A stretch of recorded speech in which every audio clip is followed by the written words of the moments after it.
There's a rumbly in my tumbly that's telling me it's time for a small smackerel of something sweet.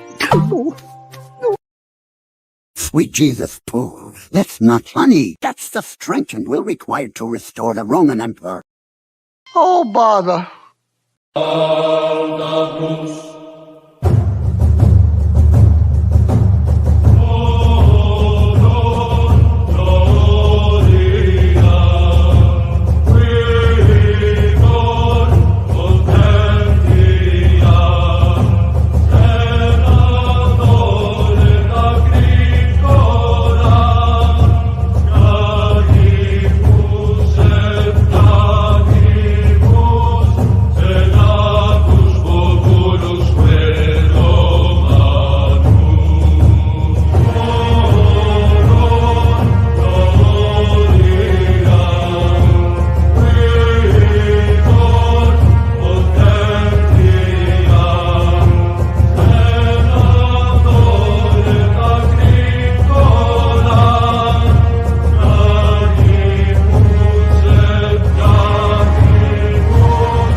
Anyways, here's Wonderwall.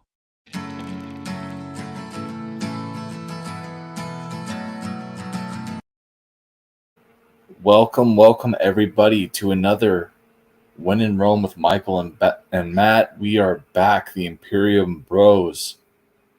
Yo, we are here.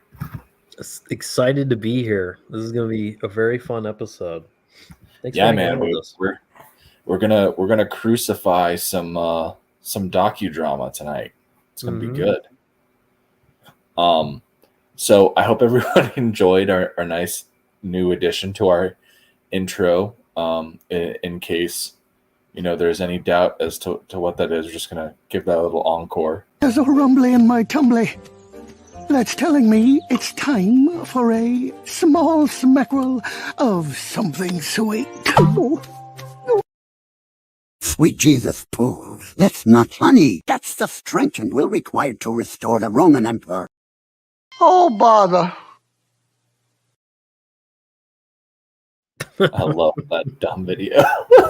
I'm so proud of myself. That's amazing. That took some research to find a AI clicker, right? Dude, I literally it was the first thing that came up when I looked up Tigger voice generator. and I was just like the AI voice imitation stuff is super hit or miss. And so I went to some random ass site. I was like, this is gonna be bad. Yeah. And I'll be damned, I did the first voice prompt, like, holy shit, that sounds just like Tigger. That's just fine. Just it was great. It was great. That being said, we have some people in the chat with us. Yeah. I do want to give a quick shout out. I know that he's not in the chat currently, but we did have a Mo Biggs make an appearance at around 7 when early Mo. Yeah, an early Mo. He doesn't like our time slot. It's unfortunate. But surprisingly, we have a Corey Barton in our chat. He was here before a Miranda got here. Like that's never good, happened. Corey. That's a first. Normally, you're here about 5 minutes before closing time. Yeah. I feel like Corey's entire life, when it comes down to coming onto our streams, and any of the streams that I host, is Semisonic's closing time. Like that's his anthem. We got some people saying this is taking forever to start. Corey Barton asked, "How often does Rome think about How often does Odin think about Rome?" To which I responded, "All day, every day." I will actually potentially be in the Eternal City here in the next month. Oh my goodness, that's great. Well, I'm going on a trip to Europe for work, and they're having me go early. And so there's going to be like a solid 2 to 3 days where I'm going to be in Vicenza, Italy, doing nothing. So I've already looked up, and I might hop on a train and go to Rome, and might do something live from there as an impromptu when in Rome thing. We'll see. Oh my goodness, that's awesome! What a wonderful trip. Yeah. So, but anyways, that being said, let's get into it. Like I said, we've got Comics Mate in the chat as well. Hi, Dean. Welcome. Obviously, Miranda's here. Bothersome. Should we change it to Bothersome Shrews for the Imperium Bros? Yeah, I know it's not in America. They're sending me to Europe. I'm going to Europe for like Perks the of the entire month job. of February, pretty much. Italy, Germany, and Lithuania. But anyways, tonight it's interesting because tonight we're going to be going over the docudrama. So we're also going to be introducing a new segment to the show that I'm very excited about. But before we get into any of that, Matt here has been working on something special. Yeah, it's been slow coming, but I put my nose to the grindstone last week and got you something. I think the folks gonna in the chat are gonna be interested in. Work in progress. All right, so let's see. Present your screen when you're ready, good sir. And Conversation's saying, all I'm hearing is we won't be working on Embrace 2 for the entire month of February. Look, man, that script's done. So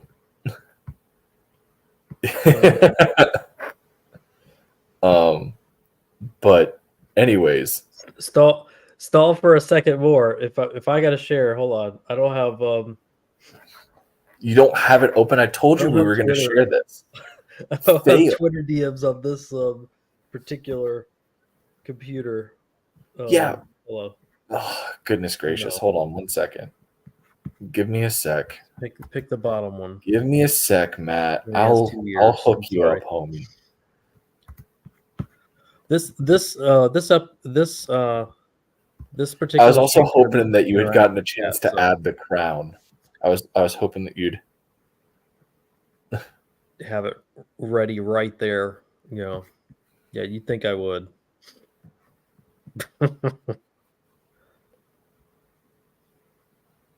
Yeah. So this is actually based. This is Odin's idea, and he drew a rough sketch for me to figure it out. So.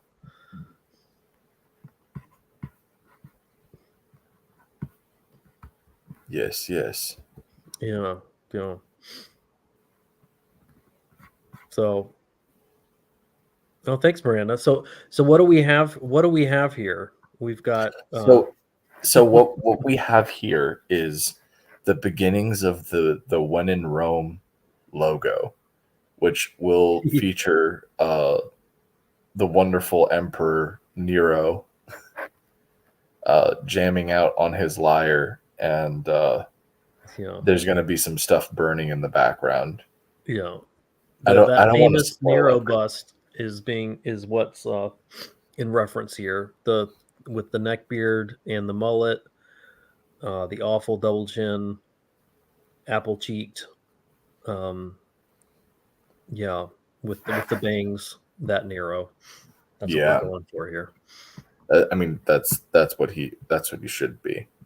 But yeah, so that's the beginning of things.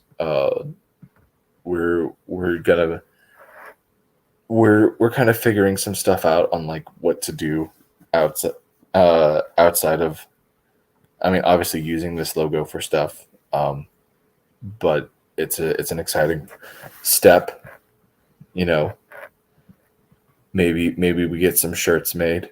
We'll see. Fun. Could be some merch in the works. But anyways, Miranda that says being, horns up for Rome. yeah, Miranda. Corey Barton, great colors. Thank you, Corey Barton.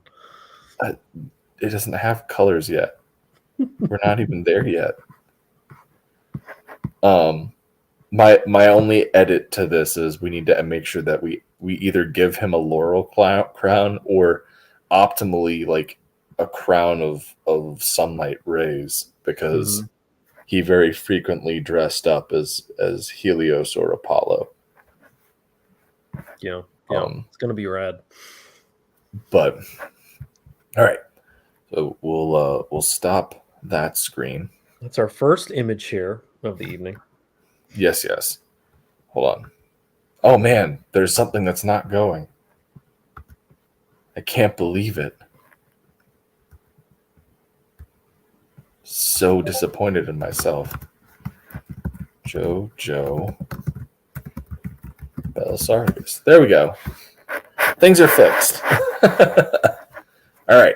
So with that being taken care of, tonight's stream, we're actually going to focus on something that isn't necessarily 100% focused on Rome. It's definitely classical antiquities, but a trailer was dropped for something, and it's awful. And we'll get to that in a second.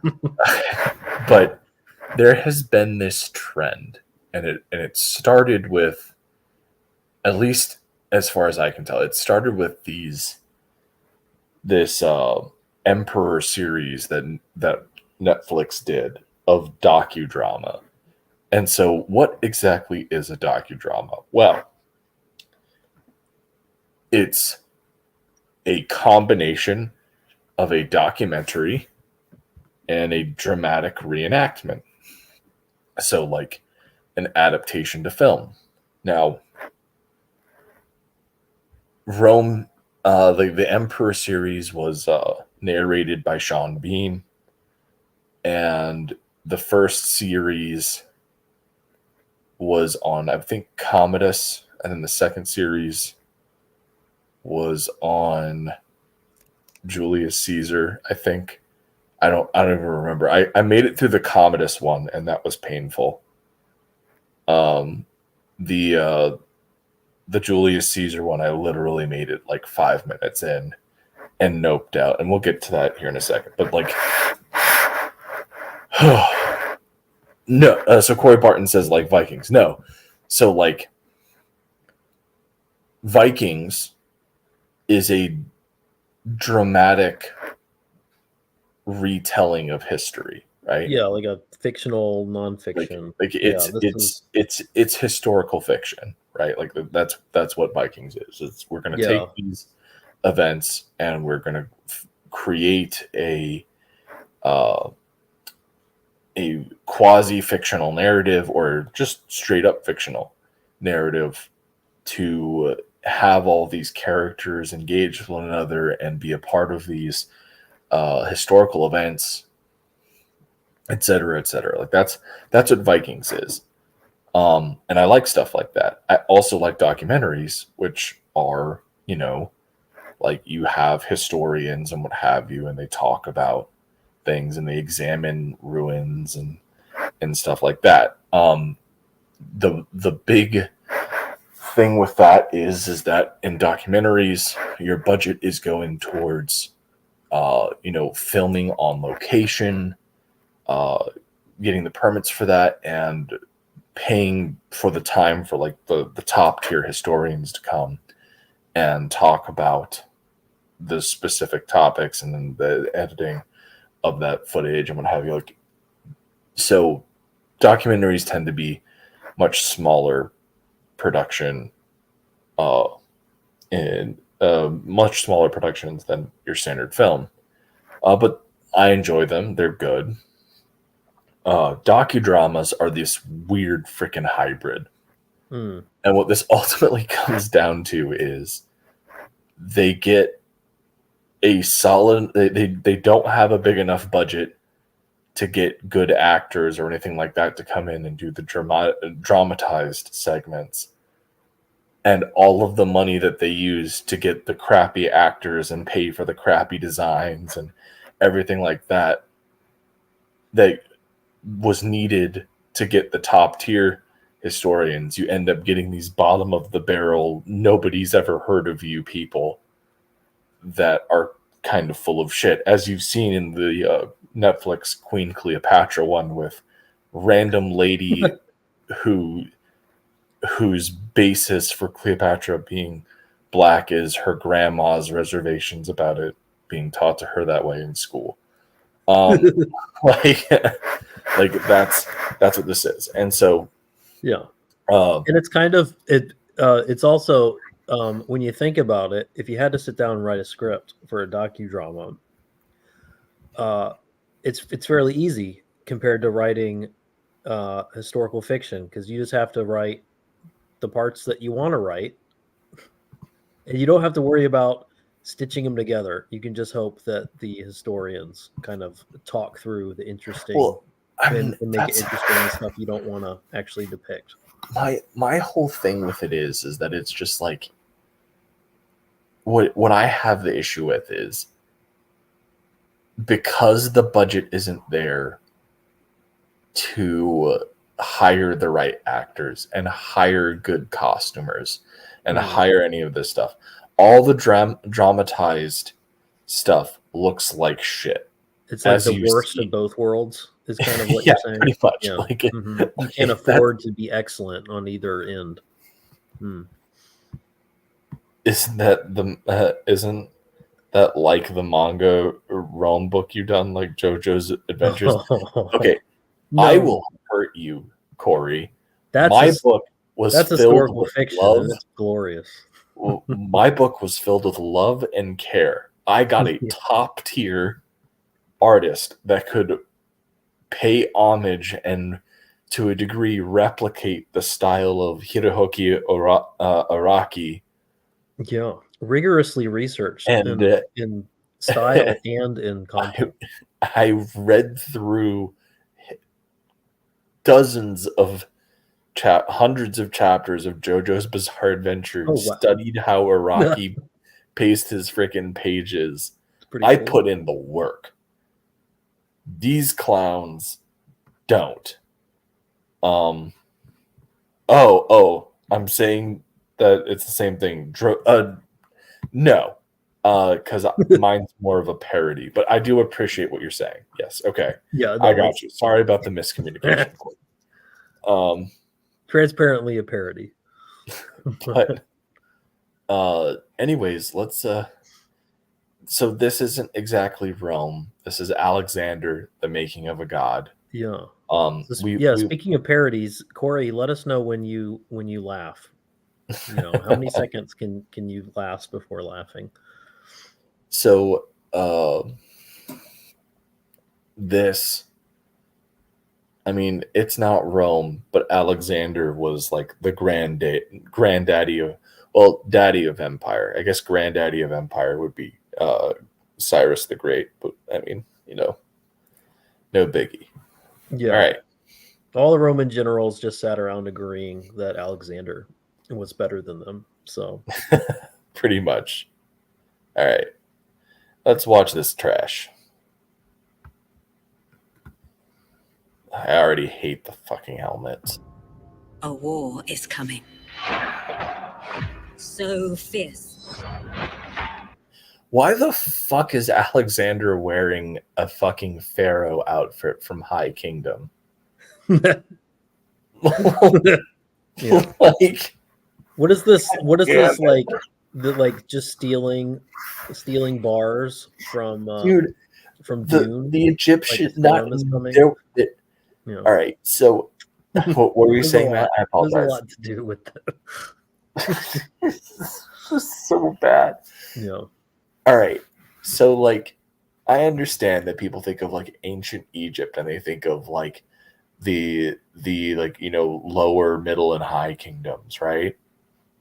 And they think of like early antiquity Egypt, but past once you get past like the era of like the golden age of Greece and everything, Egypt is a very different animal.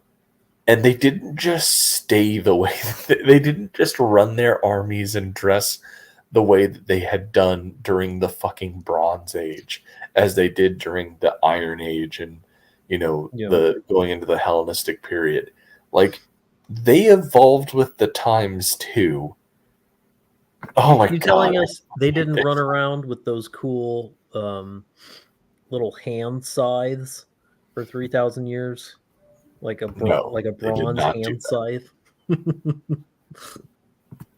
No. They don't look like the Assassin's Creed. Don't get me started on Assassin's Creed. Like, we're not going there right now. But anyways, So At least apocalyptic, Assassin's Creed look exciting. it will split the world in two. also, I did a little bit of the research. worst guy to play Philip. Let's look at this guy. Yeah. Hold on. Is he even missing an eye? Yeah, I don't even think he is. All right. This guy looks like Philip was older, but he was in his like 40s when he died. Hold on. Yeah, that guy's got veneers at least. Also, the old woman, it was like an Egyptian woman who's kind of telling this tale. She's not on IMDb. Can't really figure out. He was 46, dude. What the fuck? Yeah, there's several questionable older people in this. It's just like Could be a demographic. We needed older, not fucking ancient. Mm-hmm. Oh god. All right, so like, where's his beard? Like, you know what's the saddest part about this, Matt? Is Greeks aren't allowed to have beards. for all of Alexander 2004's faults, Oliver Stone did painstaking amount of research in depicting the setting and depicting the characters of this story accurately. Yeah. You didn't even need to do your homework. You could have just copied. Yeah. Like, Val Kilmer's Philip II is literally ripped off of every description that we've like the ever skull had. reconstruction, even. You know, it's great. like no beard, light hair, not missing an eye. This guy appears to be like walking fine in the trailer, and we know that Philip has a limp because his foot was smashed in a battle. Just random, like I don't know, like tapestries wound around him. Like I'm not even sure what that's supposed to be. Just old garb, Also, if this is his marriage, why is he armed? Yeah. If this is where he's supposed to be assassinated, he went to this unarmed. He was at a symposium with Greeks. Oh my god. Guys, this is a well-documented event. Like, yeah, more than most. Oh my god. This is like one of the only well-documented events of Philip's life. Is his death. And there are all these problems. Oh, I hate you guys. And like, this is the problem, is when you have a fictitious representation of something that is meant to be paired side by side with historians who are meant to make things credible, you get a massive problem if you're not on the money with details like this. Yeah, because they don't know what they're like. Like they're not looking at what we're The looking at. historians don't know what they're going to be putting on fucking screen. No. Yeah. And like, I swear, if I was a collegiate level historian, like if I had a PhD and I was asked to do stuff for this, I'd be like, no, fuck off. And they'd be, why? We're going to pay you money. It's like, yeah, but anything that I say is going to be invalidated by whatever shitty dramatization you guys come up with that frankly could have been done better by my fucking college theater department. Like, go away. Yeah, browns and greens.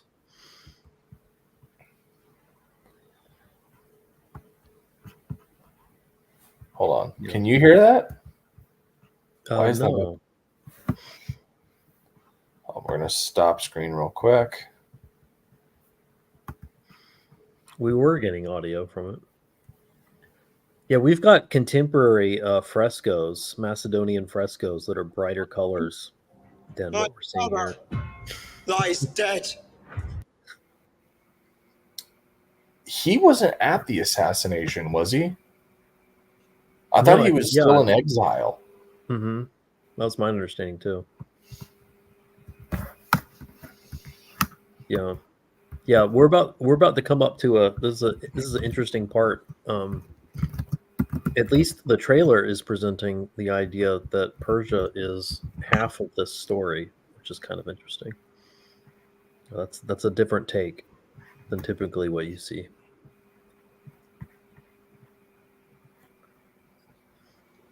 All right.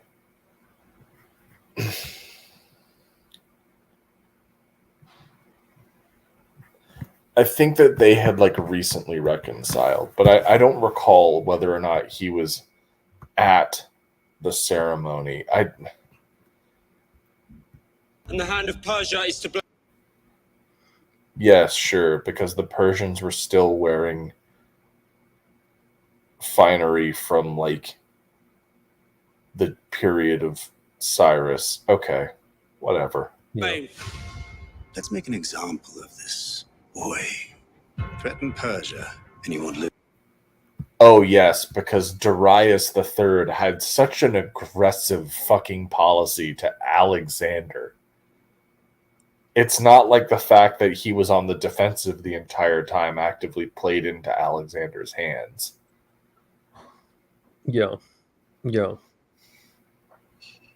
It's clear that they want, and I kind of admire it in a way. They're trying to like let Persia have kind of a voice, which is kind of interesting. So, like, I mean, you can let Persia have a voice, but like, yeah. So, all right, let's give a little bit of a history lesson here. All right. So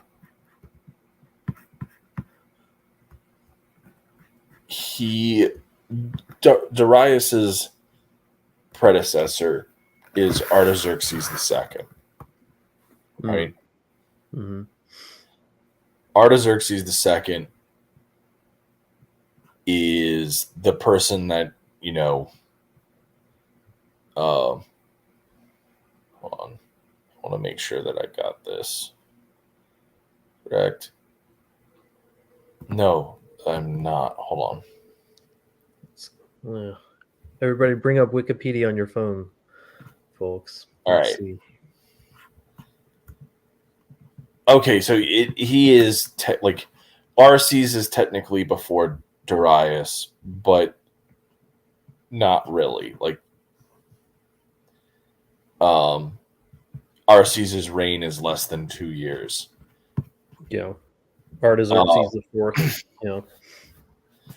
So Artaxerxes III is this very tough Persian king that rules over the Achaemenid dynasty during the mid 4th century BCE, which is like 20 years. Like which is what's he is the person in charge of Persia, while Philip is reforming the Macedonian military. These are the two titans that are supposed to clash, right? Mm-hmm. Um, And both Philip of them has designs for that. Yeah. like both of them die before this clash can happen. And so Darius the third comes to the throne of Persia, and he's not even remotely thinking about Alexander. He is very self-conscious because he's not part of the direct bloodline of the Achaemenids. So he is like the first Persian king that does not claim direct descendant from either Cyrus or Darius the First. And so his main focus is on domestic issues.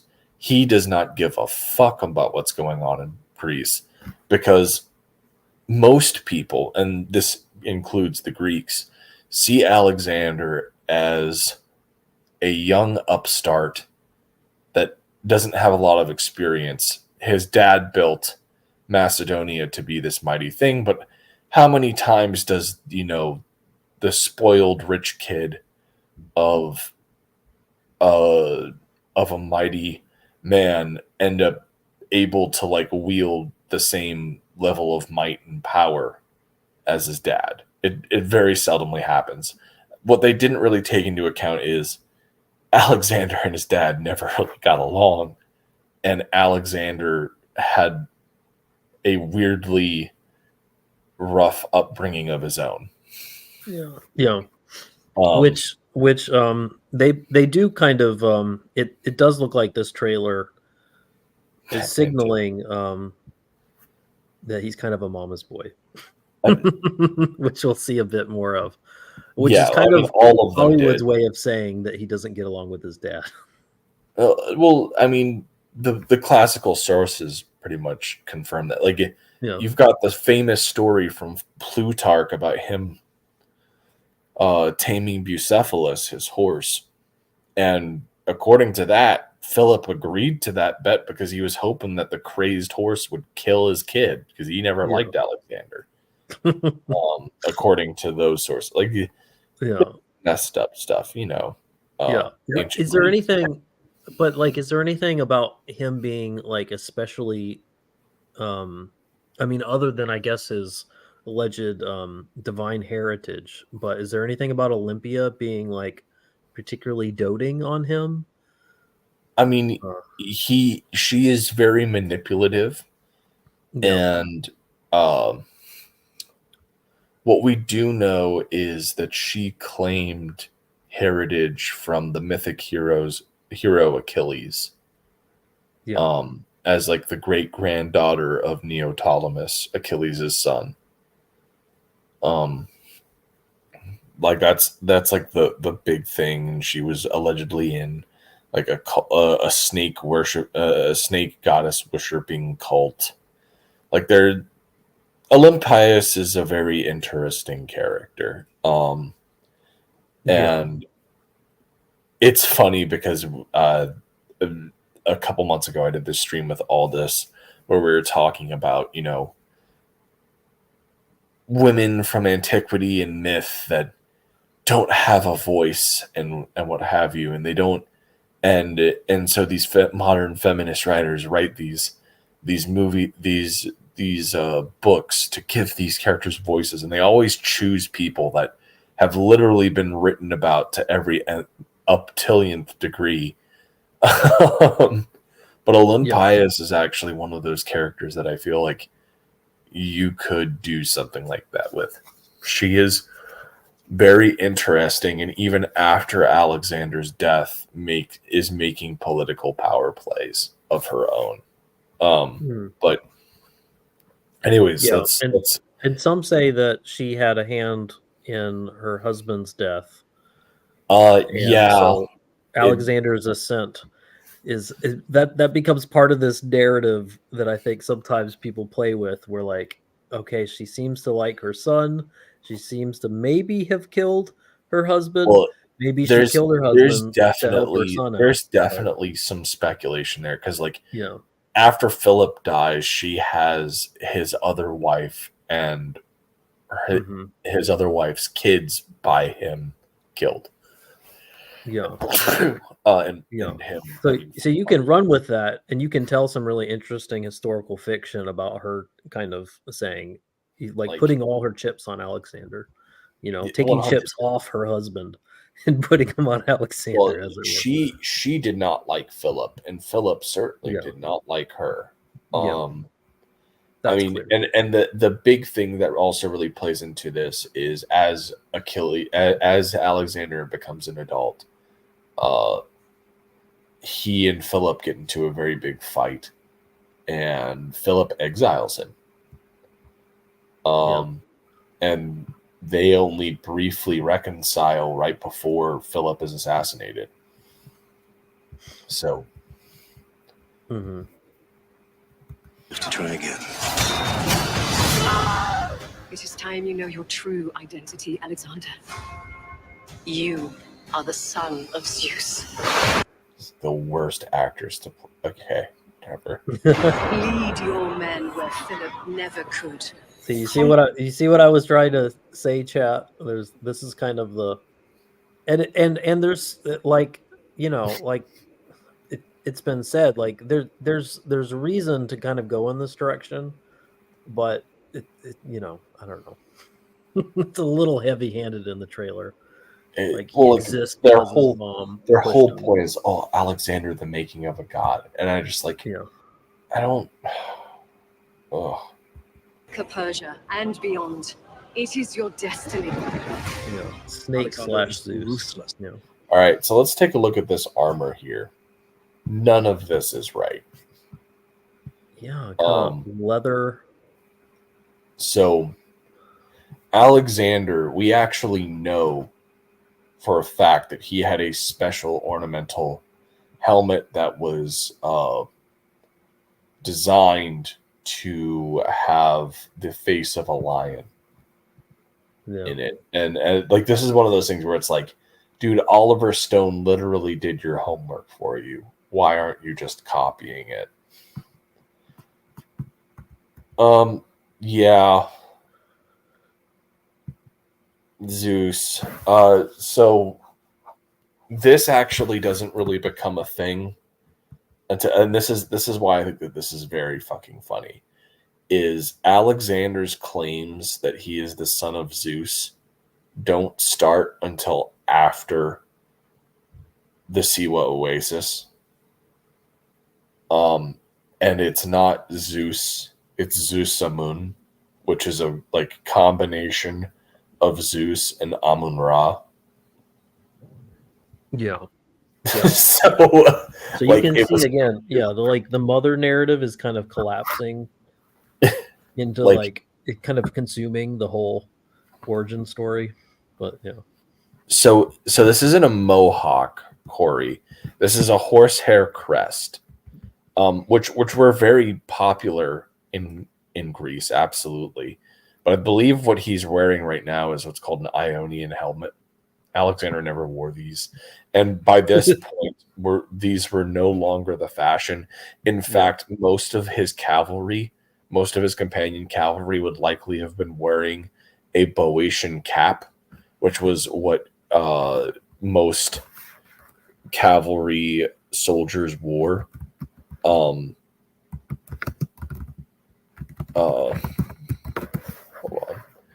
on, I'll bring one up.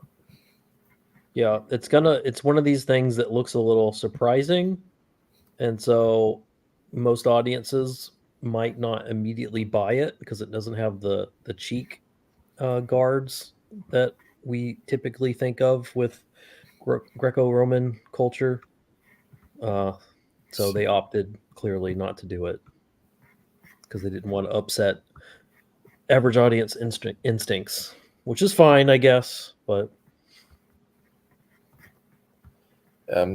Here's a really good one, actually.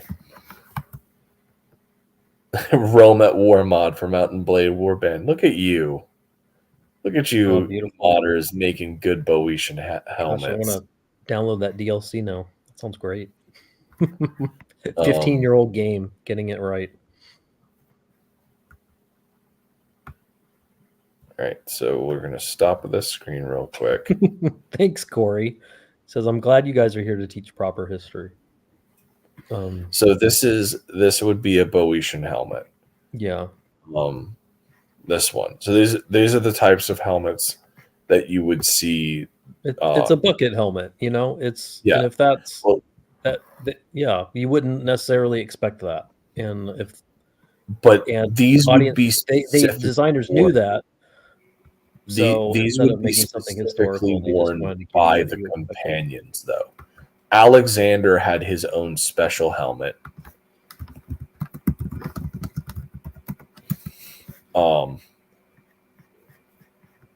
And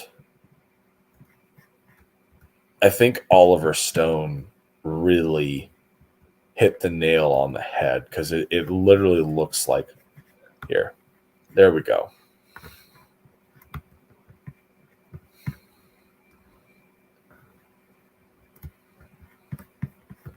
Switching.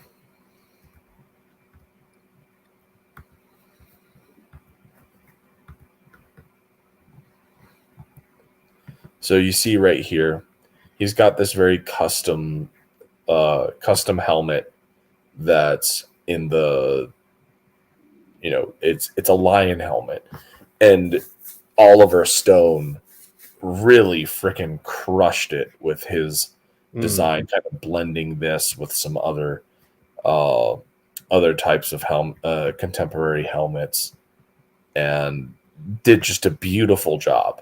And it's just one of these things where it's like, guys, the homework's already been fucking done for you. Miranda's saying, wait, what did Matt say? I think we were just talking at the same time, and I wasn't saying anything particularly special, but yeah, I thought that I even allowed you to hop back in. Okay, but Alexander, the Oliver Stone one had the two. I don't know. Yeah, if you I'm know the about to term bring for it up. Those two like sprigs of they're like feather horns. Yeah, love that look.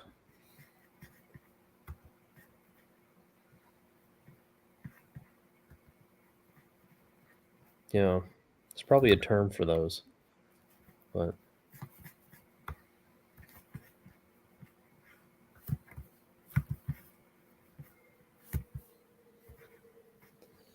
All right, so this is a replica of the one from the movie.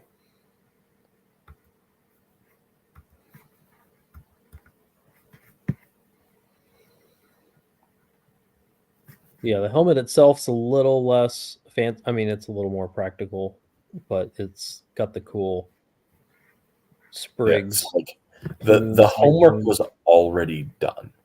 Yeah. Right. Like, and that's the thing that's frustrating is it's like you guys, yes, the movie Alexander was a dumpster fire, but it did a lot right.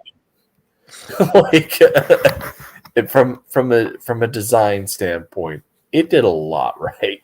It did. It did. Yeah. It's one of those moments we didn't know what we had, and I think we panned it a bit, thinking we were going to get better stuff in the future, and we just slowly, inevitably started getting worse stuff. Look at how ugly and mundane this armor is. So Alexander would have been wearing a kind of blend of like a very upscaled linothorax cuirass, likely with scaling in it, like scale mail sewn into it. This thing is just ugly and unregal, and it's also missing the sun pendant of the Argaea dynasty. Make sure you're sharing screen, by the way. Oh, am I not? Okay, hold on one sec. Yeah, Johnny from the JP7 says, wouldn't look out of place in a Power Rangers episode. Yeah, yeah. I mean, the more ornate helmets, absolutely, Yeah. So as I was saying, looking at his armor here, it's so dingy. Yeah. And like Alexander the Great would have been wearing a very upscaled, linothorax cuirass with scale mail implemented around the waist. And yeah, this is a king. He's a king, but like, and that's the other thing is we look at this fucking sash. I don't know what this ugly thing is doing here, but on the chest plate, and you see this in pretty much every depiction of Alexander ever. You have the emblem of the son of the Argead dynasty, which is what he is a part of. So it's just like, guys, the fuck. I think the instinct is that he's a warring, he's a brutal conqueror. He's going to live most of his adult life at war, and but he's exorbitant. He's going to go through a lot of highs and lows, and so you have to show he's him exorbitantly as a wealthy. grounded guy with ugly clothes. That's how you're going to get the audience to relate to him. He is the king of the hegemonic power of the Greek peninsula. Yeah. Sorry, not sorry. This is dumb. That's what's interesting about him. Yeah. And he seizes the moment and takes decisive action. Is that supposed to be Granicus? Please tell me that that's not Gaugamela. I'm really hoping that these aren't a part of the same thing, because feels like it.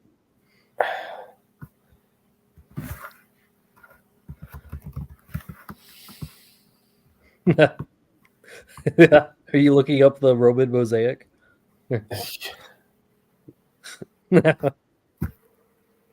Yeah. Corey says it looks like the same washed out green-brown color. Yeah, isn't that interesting? It definitely got that filter running. Yeah, so Issus doesn't happen near a freaking... So there are 3 major battles in the Persia campaign. I mean, there are more, but like they're the 3 major land battles between a standing Persian army and Alexander are the Battle of the Granicus River, which is right as he's coming in, and he wins a battle that he frankly shouldn't have, but he did. I mean, granted, that's kind of the thing with Alexander is like a lot of these battles are like when you're looking at the sheer numbers alone, it's like he shouldn't have won this. Yeah. No idea how he pulled it off. But so there's the Battle of the Granicus River, which this would be a terrible depiction of.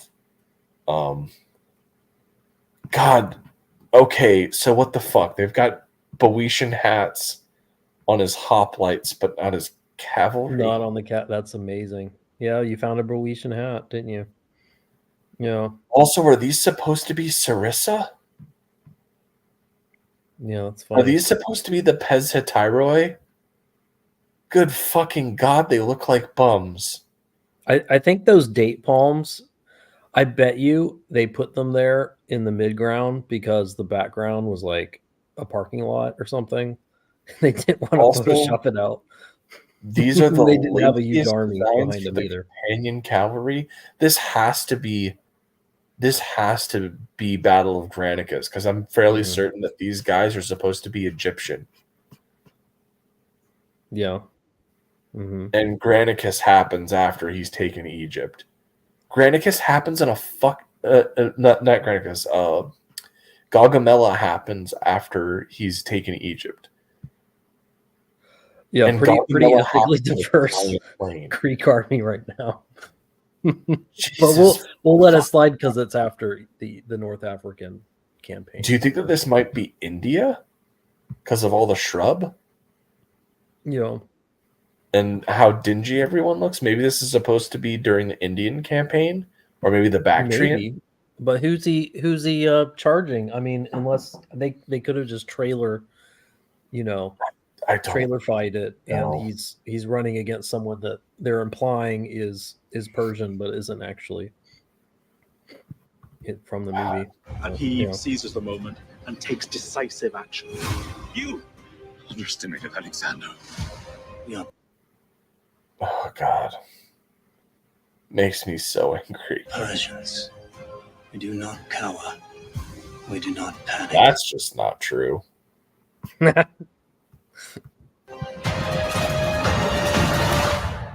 coming for you. And your throne. Okay, hold on one second. Let's go back to this. For you.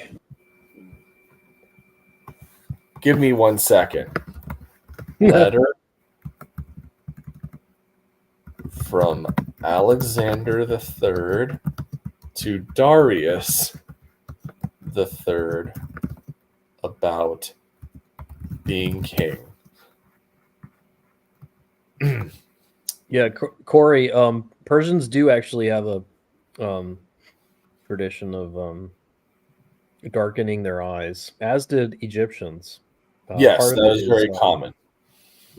Yeah, just like football players darkening their cheeks to minimize glare, but beyond that practical layer, they just thought they looked pretty doing it. So, if you were high status, you probably did it. Arian on Alexander's letter to Darius III. While Alexander was still in Marathus, there came to him envoys from Darius with a letter from him and a request they conveyed verbally to release Darius's mother, wife, and children. The letter's contents were to the effects that there had been friendship and alliance between Philip and Artaxerxes, but when Artaxerxes' son Arses came to the throne, Philip was the initial aggressor. We're going to skip down a little bit.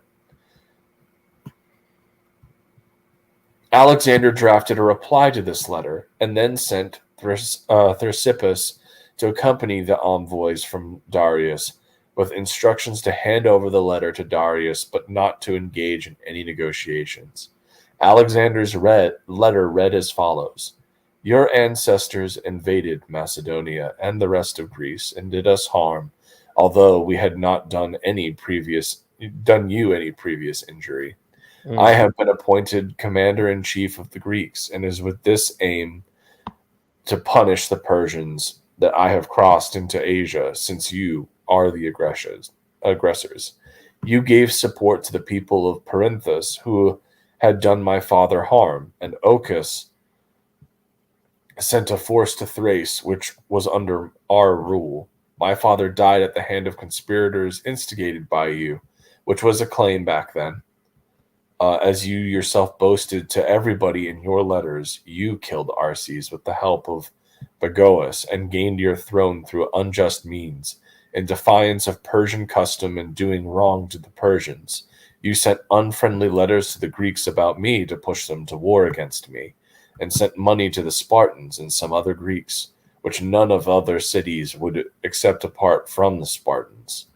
Your envoys corrupted my friends and sought to destroy peace, which I established among the Greeks.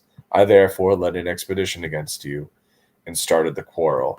But now I have defeated you in battle, first your generals and satraps, and now you in person and your army. And by the grace of the gods, I control the country. All those who fought on your side and did not die in battle came over to me. I hold myself responsible for them. They are not on my side under duress, but are taking part in the expedition of their own free will. Approach me, therefore, as Lord of all Asia. If you are afraid of suffering harm at my hands by coming in person, send some of your friends to receive proper assurances. Come to me to ask and receive your mother, your wife, your children, and anything else you wish. Whatever you can persuade me to give you shall be yours. In future, when you communicate with me, send to me as King of Asia. Do not write to me as an equal, but state your demands to the master of all your possessions. Does that sound like a guy that says, I'm coming for you and your throne? No, motherfucker. Alexander was like, I've already taken your throne. It's mine now. You my bitch. Yeah. And obviously there could be a cinematic way to condense that speech, but the intent of that is like once again is I guess in Netflix once again they're trying to like make him sound like less cool so that he's more relatable, which is just a sad way to do.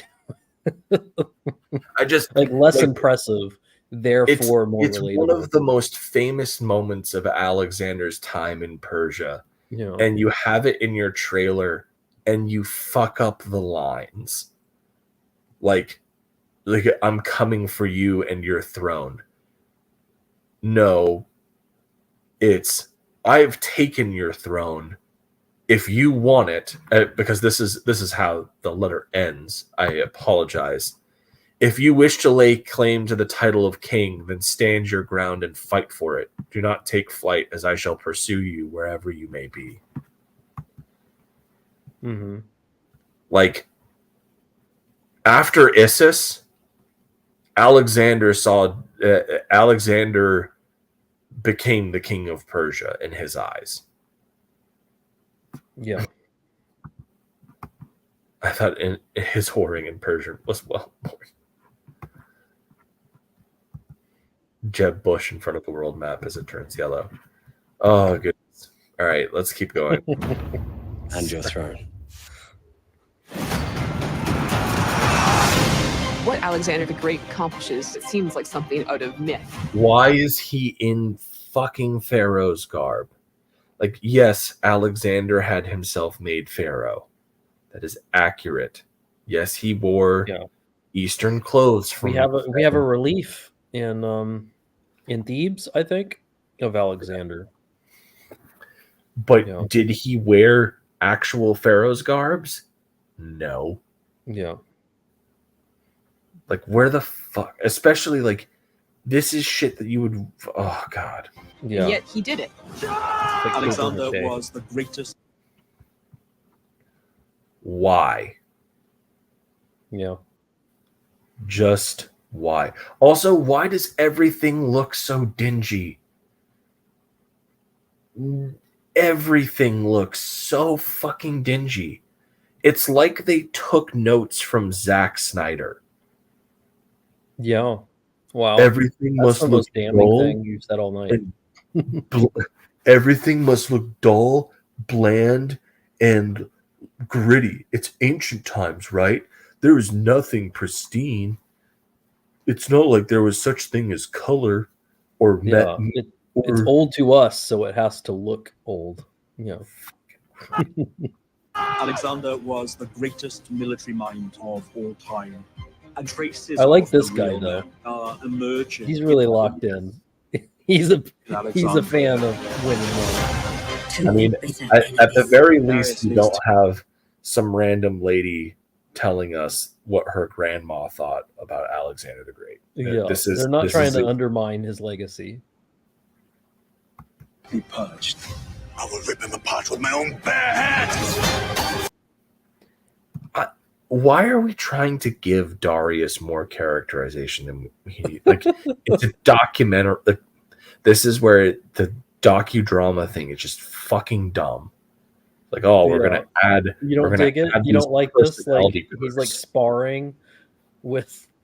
It's like we're gonna add these personality quirks to Darius for no reason, because at the end of the day, Darius runs away from Alexander the Great in every fucking battle that they meet one another.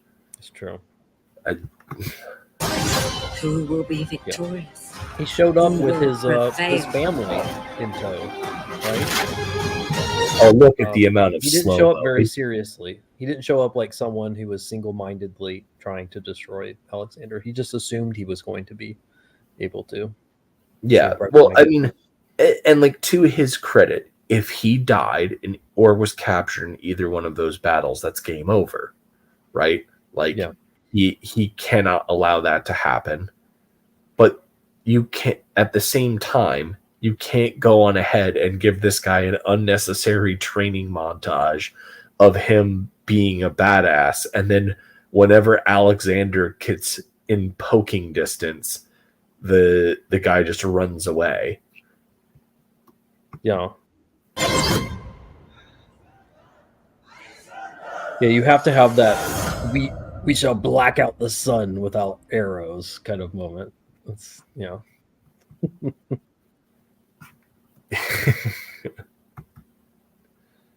Even Rocky had a montage. Did he really have dyed blonde hair? No. Alex, you have to appreciate that they never do hire a blonde Alexander. That is true. It's weird though, because like there are plenty of I wonder, because like there are plenty of mosaics and stuff that depict Alexander as having dark hair. Oh yeah. So I wonder why everyone's always trying to depict him as a blonde dude. Yeah. Because in all of my understanding is the Greeks didn't speak. They had a term that encompassed a range of mid to light colors. It was basically like not black hair. Is kind of what they like, a ruddy color, which could be all kinds of things. But. Yeah. Well, with that being said, only on Netflix January 31st, where it will die in obscurity. Crazy Man has joined us. We've also been joined by an Aldous. How you doing, man? Good seeing you around. Yeah. Hail Aldous. Hail Man Thing gang. Yeah, and JP7 if you're still here. We also had Creators Outlet join us. I didn't see that. Thanks for joining us, Will. Crazy man. With that being said, we're actually at the new. This is the new segment of Run in Rome at this point. Now that we've kind of finished up this video, let's close out of this and get to the good part. So, one of the big things that started this was the internet kind of blowing up about Rome. And probably the biggest thing on the internet is memes. So during this new segment, we do Roman history memes of the week. I present 3 memes. Matt presents 3 memes. And then the chat gets to decide and crown what the best Roman history meme was for this past week. Yeah. So, meme review. That might be. So, all right, Matt. Let's get your first one going. All right, let me pull up your thing. Okay. So this is Matt's first meme. We're gonna do it 1 for 1. I love it. Oh gosh, this is gonna be this is a battle. This is a meme battle in 3 rounds, man. isn't it? Yeah. That's cool. All right, First that's volley. 2 for 3. Fact: 90% of Roman emperors stopped enforcing morality laws right before they were about to create the perfect Roman society. Not bad. Solid start. All right, that's round 1 for Matt C. All right. So we're gonna stop sharing.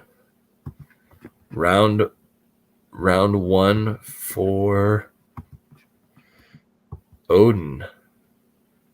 These Gauls want to share 2 apples equally. How you handle this with using only 1 stroke of the knife.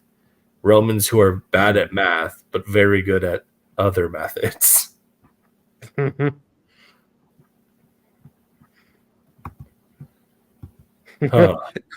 Corey, 2 out of 10. Assuming 1 is best. First place. All right, so we've got these 2 memes. All right. So let's see. Is that in 69 out of 420? Yeah, Johnny with the perfectly degenerate take. He must have liked my meme with so the Corey's given me the edge by 0.5 out of 10. Oh, okay. Okay. 2.5 out of 10 for my meme versus 2 out of 10 for yours. So we'll save this. Mine was pretty stupid. All right.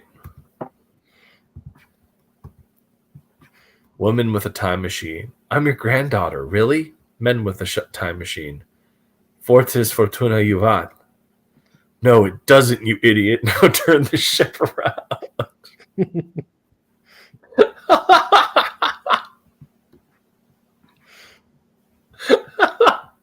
All right, that got me to laugh way harder than it should. Mike appreciated that. That's good. Of course, like, you guys know what memes are, right? Look, it's not just memes; they're Roman history memes. These are autistic memes. Altus is like, wow. These are rigorously historically researched. These are jokes that only 4 or 5 people on the internet understand. Will understand. It's okay, man. We're Imperium bros. It's what this is. Aha, 2.5 out of 10 again. Oh, okay. So I'm up. That's okay. Matt C. Coin rising. I'm up from 2 to 2.5. So for those of you guys who saw our opening video, this meme should be familiar because I made it into a video. Oh, man. This one's probably one of my favorite ones that I have come across in recent times. Sweet Jesus, Pooh, that's not honey. That's the strength and will required to restore the Roman Empire. Oh, bother. Yeah. 7 out of 10. We get a 7 out of 10 from Aldous on the Far. It's got the wholesome aspect. It's also very dark. Yeah. It's good. All right. So we move on to the next round. Corey, do you have any? Okay, that's a 5 out of 10. Kind of funny. All right, so we're getting this one's taking the cake right now. Up 200%. It's good. All right, so stop sharing. The final meme from Matt. Matt, you were supposed to send me 3. I did. I sent you a link with a video. Oh, okay. I got you. Good. I'm glad this one's coming last. Corey, don't worry. If you're a fan of Cat Williams, he was interviewed recently and he burned every relationship with every other comedian to the ground just a couple weeks ago in this interview. All right, so let's take a look. So, you having an unnatural allegiance to losers does not like you. Oh my god. he just kept drinking and shitting on everybody. It was great. All right. And then that's what I got, Corey. I think Corey's gonna like this one. Oh man. We'll see. You know, I might have won in Italy if I had made a political marriage. Does anyone know of any big titty goth GF? We got Belisarius here. Yeah. I know Corey wants the big titty goth GF. Yeah, he's not giving it to me. That's 2 out of 10 for me. So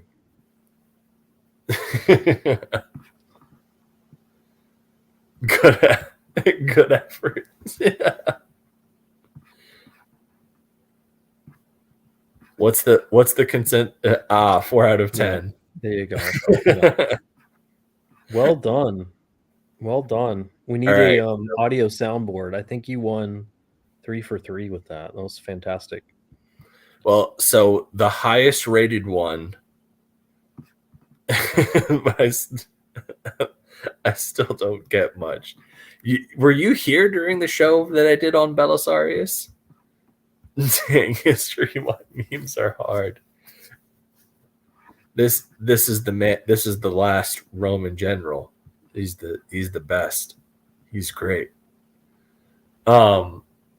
He's my namesake is the Jojo Belisarius. I'm the Jojo him. Anyways, all right. So I think that the winner of this week's Roman history meme of the week is the Winnie the Pooh. So the one you converted to audio, which is the perfect time to do it again. There's a rumbly in my tumbly that's telling me it's time for a small smackerel of something sweet. Sweet Jesus, Pooh, that's not funny. That's the strength and will required to restore the Roman Emperor. Oh, bother.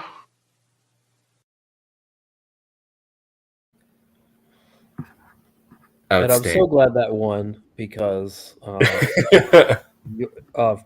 big friend of the channel, Daily Roman Updates, is loves this meme as well. Well, he loves the video I made of it.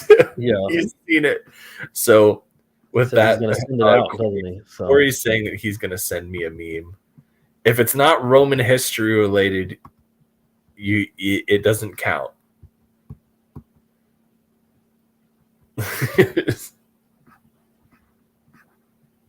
All right.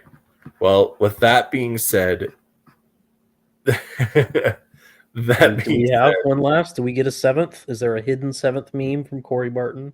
Nah, he said actually too hard exactly. to pick a good one. This might now you know why we showed you the six we showed you. Memes ever. I think you mean takes a while. The best memes ever. I'm sorry. All right, guys.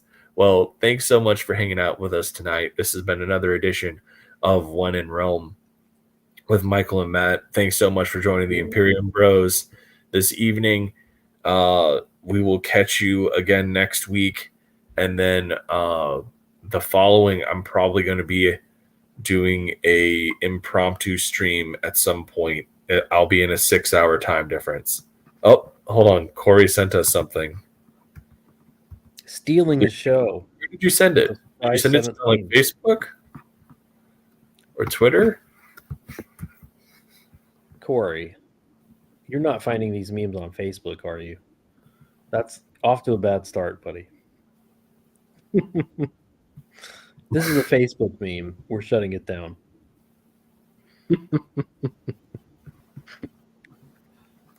I mean, this is an okay one. I've seen this one before, but it's not that funny. Plus, it loses points for having to do with Gladiator. Where the frick is the tab?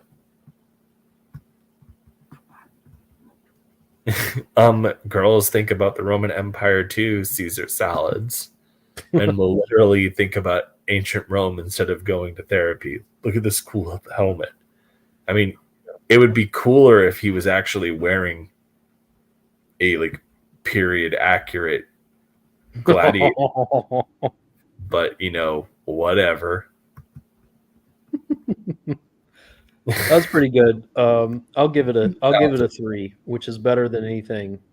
Better than any rating you gave me, Corey Barton. How's that? But anyways, guys, for Hollywood, yeah, there are cooler helmets in actual history book. Mm. And now Crazy Mad's just trying to piss me off. So we're gonna close out. All right, guys, you have a good night. That'll do it. Shame on the house of Ptolemies for such barbarity. Shame. You are enemies. He was a consul of Rome!